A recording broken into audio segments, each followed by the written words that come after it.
धरा बेच देंगे, गगन बेच देंगे, वो बागों के मौली चमन बेच देंगे। अगर हम सोए रहे वतन के मसीहा तो ये वतन के मसीहा वतन बेच देंगे। ये लोग गरीब विरोधी हैं, आरक्षण विरोधी हैं, पिछड़ा विरोधी हैं, दलित विरोधी हैं। ऐसी सरकार को केंद्र में बने रहने का कोई हक नहीं है। दलित को मेहर बेटी को साथ बलात्कार हो रहा है, रेप हो रहा है पूरे देश में। ये जो जुमलाबाज बूढ़ा बैठा हुआ है जो कह रहे हैं, हाँ उनको ये दिमाग सठिया गया है कि महिला को आरक्षण आज देना है, अभी देना है। तो अरे वो लोग ईवीएम चोर है, जनता उसको साथ नहीं है, जुमलेबाज है, बेईमानी से हासिल किया है, वो जुमलेबाज है। भाजपा जुमलेबाज की सरकार है, वो कुछ भी बोल सकती है, उसके कहने का महत्व हम लोग नहीं देते हैं ज्यादा। मांग हम लोग कर रहे हैं, देश में जातीय जनगणना कराना होगा, देश में सामान्य जनगणना कराना होगा, जिसकी जितनी संख्या है उसकी उतनी हिस्सेदारी देना होगा। आसिफ कमाल, अध्यक्ष पटना महानगर जनता दल। बाबा साहब भीमराव अम्बेडकर का पुण्यतिथि है, आप लोग मांग कर रहे हैं बाबू जगजीवन राम छात्रावास योजना बंद क्यों? देखिए, बाबू जगजीवन राम जी के नाम से छात्रावास योजना चल रहा था, इसको भारतीय जनता पार्टी के लोग साजिश के तहत बंद करा दिए। पता नहीं क्यों दलित समाज से इतना नफरत क्यों है भाजपा को। सावरकर को सम्मान और अंबेडकर साहब का अपमान।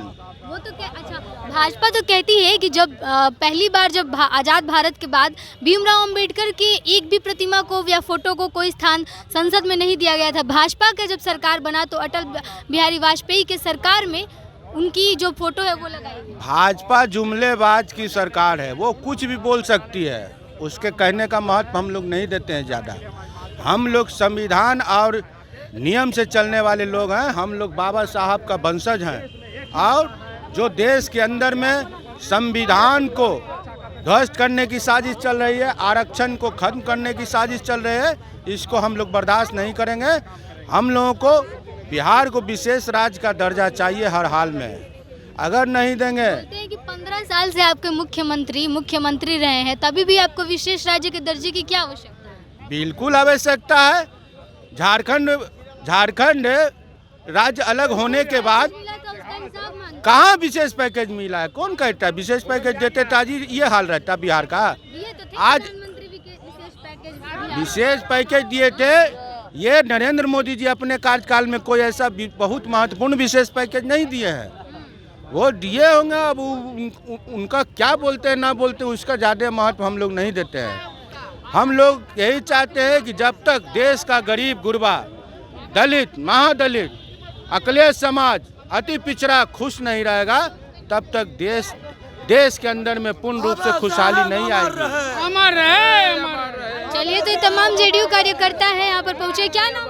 मैं डॉक्टर हुलेस मांझी, पूर्व अध्यक्ष राज्य महादलित आयोग और पूर्व अध्यक्ष जनता। क्या मांग कर रहे हैं? मांग हम लोग कर रहे हैं, देश में जातीय जनगणना कराना होगा, देश में सामान्य जनगणना कराना होगा, जिसकी जितनी संख्या है उसकी उतनी हिस्सेदारी देना होगा।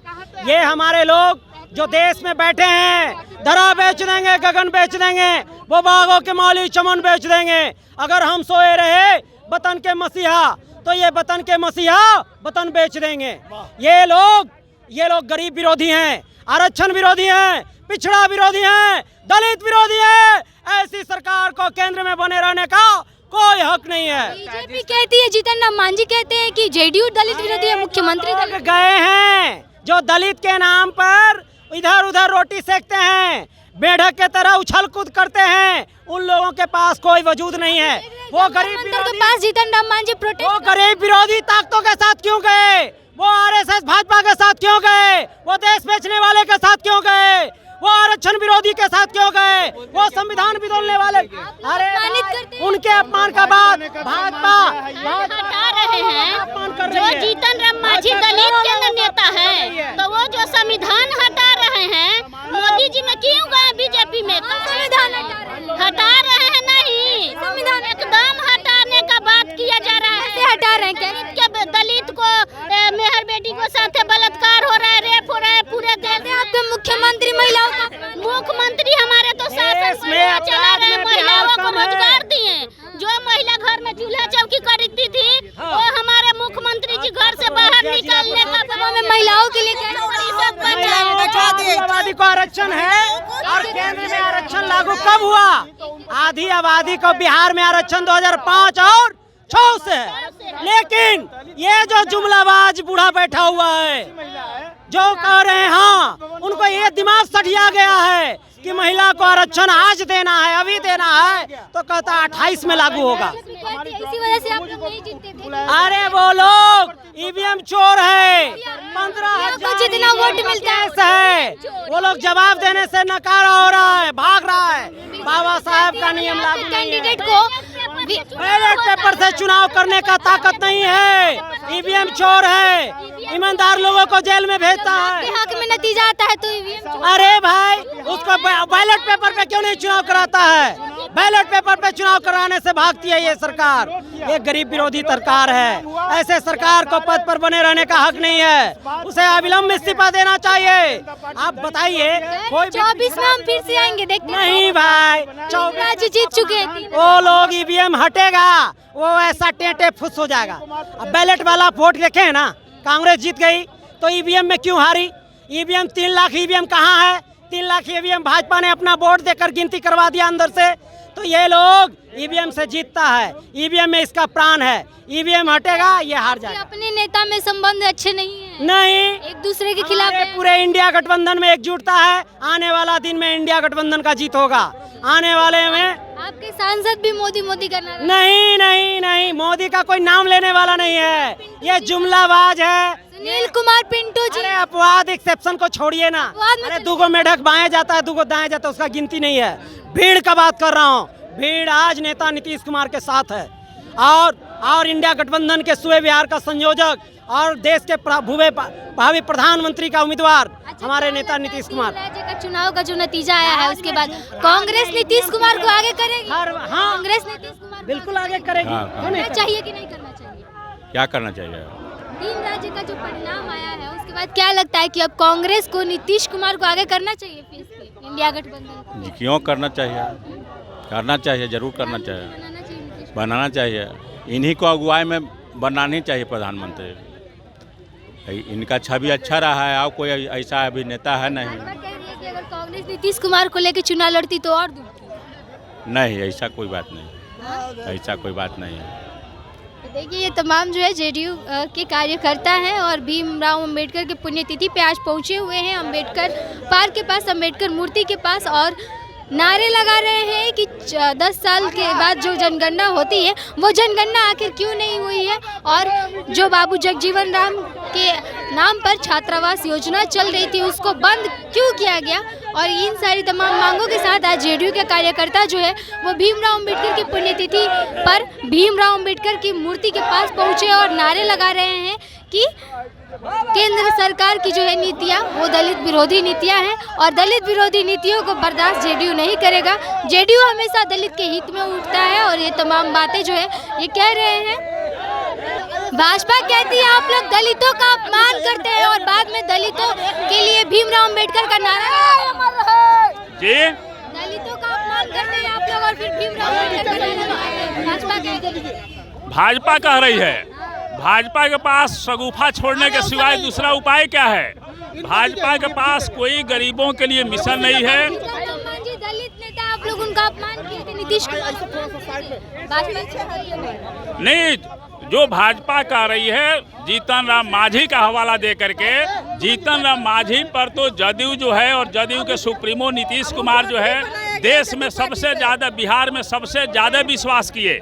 जिस समय जीतन राम मांझी को मुख्यमंत्री बनाया गया, उनके बनने के पहले बहुत सीनियर नेता लोग जो है लाइन में थे, मीडिया में बहुत लोगों का नाम आ चुका था, लेकिन नीतीश कुमार ने जीतन राम मांझी पर सबसे ज़्यादा भरोसा करके उनको यह जिम्मेवारी दी थी। और आपको बता रहे हैं, हम जीतन राम मांझी का बयान देखें, वो बोल रहे हैं कि नीतीश कुमार ने हमको अनुभवी समझ करके नहीं मुख्यमंत्री बनाया था, हमको मजबूत समझ करके नहीं बनाया था, हमको पढ़ा लिखा समझ करके नहीं बनाया था, उन्होंने हमको कमज़ोर समझ करके मुख्यमंत्री बना दिया था। तो यह बात उनकी सुन करके एक तरफ उनकी उम्र पर और उनकी ओछी बात पर बहुत तरस आती है। के मुख्यमंत्री पागल ये जो मानसिक स्थिति खराब हो गई। अब वो जो है बहुत बड़ा न्यूरो सर्जन की डिग्री है क्या उनके पास, जीतन राम मांझी के पास? अगर डिग्री नहीं है और किसी के बारे में इस तरह का सर्टिफिकेट इशू कर रहे हैं तो इसको मतलब समझा जा सकता है कि खुद ही मानसिक रूप से दिवालिया हो गए हैं।